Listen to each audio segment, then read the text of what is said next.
Bienvenue dans Face à Face. Ce soir, nous accueillons Françoise Gimel. Bonsoir. Bonsoir, Monsieur Farouk.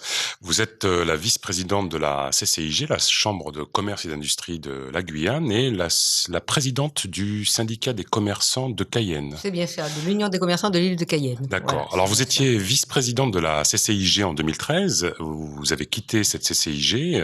C'était suite à un désaccord avec Jean-Paul Lepelletier. C'est bien ça. Qu'est-ce qui s'est passé ? En fin d'année 2013, nous avons eu un différend avec Jean-Paul Lepelletier. Donc, je me suis retrouvée, malgré depuis ce laps de temps où j'étais première vice-présidente, je me suis retrouvée bien sûr dans l'opposition. Donc, de ce fait, au moment des événements de la Chambre de commerce, je ne faisais plus partie de cette équipe qui était en place au moment des événements. Voilà. Donc en 2015, vous revenez, vous faites un ticket gagnant avec Monsieur Richard Gabriel, c'est bien le cas. Vous êtes à nouveau vice-présidente. Le poste de présidente ne vous intéresse pas ? Je ne dirais pas cela. Je dirais que le poste de présidente m'a toujours intéressée, bien sûr. Mais vous savez, lorsqu'on fait une équipe, et là, Richard Gabriel, qui aujourd'hui est le président de la Chambre de commerce et qui se renouvelle puisqu'il l'a annoncé sur les ondes, donc je fais équipe avec lui. Donc systématiquement, je ne me vois pas aujourd'hui aller contre Richard. Alors, voilà, Monsieur Richard Gabriel présente beaucoup de qualités, mais c'est objectif ce que je vais dire. Il a des difficultés à s'exprimer. Est-ce que le fait que le président de la Chambre de commerce ne soit pas à l'aise au niveau des médias n'est pas un frein à l'intervention de la Chambre de commerce sur les médias? Parce qu'on vous voit souvent, vous, parler à sa place. Oui, c'est exact. Je prends le relais. Sur la TV, on se dit tout. Je compense cette petite lacune du président. Mais cela dit, nous travaillons sur des dossiers. Donc, nous travaillons ensemble. Nous travaillons avec une équipe puisqu'il y a un bureau à la Chambre de commerce. Et donc, ce qui est transmis par moi, c'est quand même le reflet d'un travail en commun. Donc, Richard Gabriel n'étant pas médiatique, nous en connaissons la raison. Moi, je suis à la limite son porte-parole. Voilà. D'accord. Alors, la Chambre de commerce et d'industrie a un rôle fondamental en Guyane, en plus, qui plus est dans le contexte actuel. Et au sortir de la mandature de Jean-Paul Lepelletier, il y avait à peu près une quinzaine de millions de dettes d'interservices. Vous en êtes où au niveau de cette restructuration ? Alors voilà. Déjà, cette dette, elle a été remboursée. C'était une dette que nous avions, dette interservices, comme vous l'avez dit. Elle a été remboursée en intégralité, intégralement au Grand Port Maritime. De ce fait, bien sûr, vous savez que c'est important, 12 millions d'euros qui ont été remboursés. Et en plus, nous avons perdu sur les 3-4 ans, nous avons perdu 37% de la ressource fiscale des chambres de commerce. Donc, à partir de là, nous avons... Ah ben non, mais ça, c'est toutes les chambres de commerce ont perdu de leurs ressources. Donc, à partir de là, nous avons dû mettre en place, bien sûr, un plan drastique, sans plan social, ce que nous arrivons à gérer, c'est-à-dire tout ce qui est départ en retraite n'est pas remplacé. Il y a eu pas mal de départs volontaires aussi, donc voilà. Il y a combien d'employés à la CCIG, de permanents ?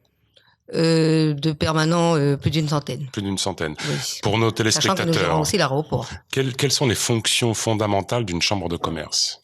Mais écoutez, d'abord, nous sommes revenus, oui, bien sûr, nous sommes revenus, disons, à notre cœur de métier, voilà, notre cœur de métier, qui est vraiment l'accompagnement des entreprises. Donc, nous sommes présents sur tout le territoire, que ça soit l'Ouest, l'Est, la communauté des savanes et dans l'accompagnement des entreprises, bien sûr, Cayenne, bien sûr. Et nous sommes vous leur prêtez de l'argent aussi, vous faites le rôle de banque? Non, pas du tout. Vous les accompagnez administrativement? Nous accompagnons, voilà, administrativement, monter les dossiers. Nous avons des permanents qui sont compétents en la matière. Nous avons aussi nous accompagnons aussi à l'international avec puisque nous avons un bureau au Suriname ainsi qu'au Brésil. D'accord. Donc voilà, aujourd'hui, nous sommes revenus à notre cœur de métier. Nous faisons aussi la formation, bien sûr, avec le JC, l'école de commerce, qui est quand même qui est un fleuron sur la Guyane. Et quels sont vos rapports avec le MEDEF? Parce qu'on entend beaucoup Monsieur Stéphane Lambert aussi sur les médias, et on a l'impression des fois qu'il joue un peu le rôle que devrait jouer la CCIG. Oh, je ne pense pas quand même. C'est un complément. Le MEDEF, c'est une association, c'est un syndicat. Voilà, c'est ça. Nous sommes une institution. Donc, on se complète. Nous travaillons ensemble. Et avec le nouveau président de la CTG, qui là, tout récemment, vient d'établir un audit un peu négatif des capacités d'investissement de la CTG, et on sait que la Guyane fonctionne beaucoup avec la commande publique.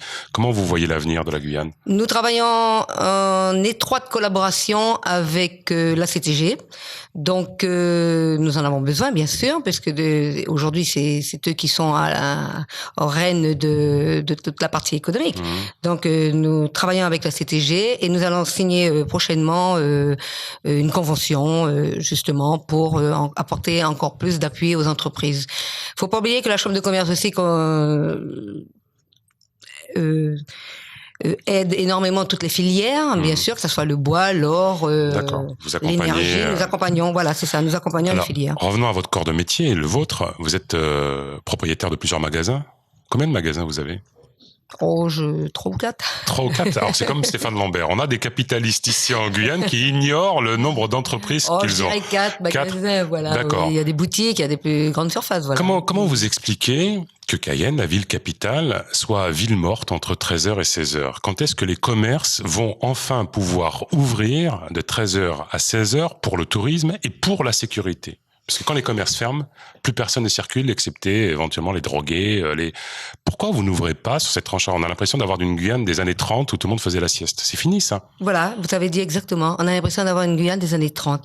Ce n'est pas peu dire de vouloir relancer les ouvertures. Pourquoi vous n'ouvrez pas vos commerces à vous? Mais parce que, écoutez, des essais ont été faits. Bon, bien sûr, quand on ouvre en journée continue, ça engage pour l'entreprise des frais supplémentaires. Mais si vous êtes seul à ouvrir dans une rue et que tous les autres ferment, c'est quand même assez désolant.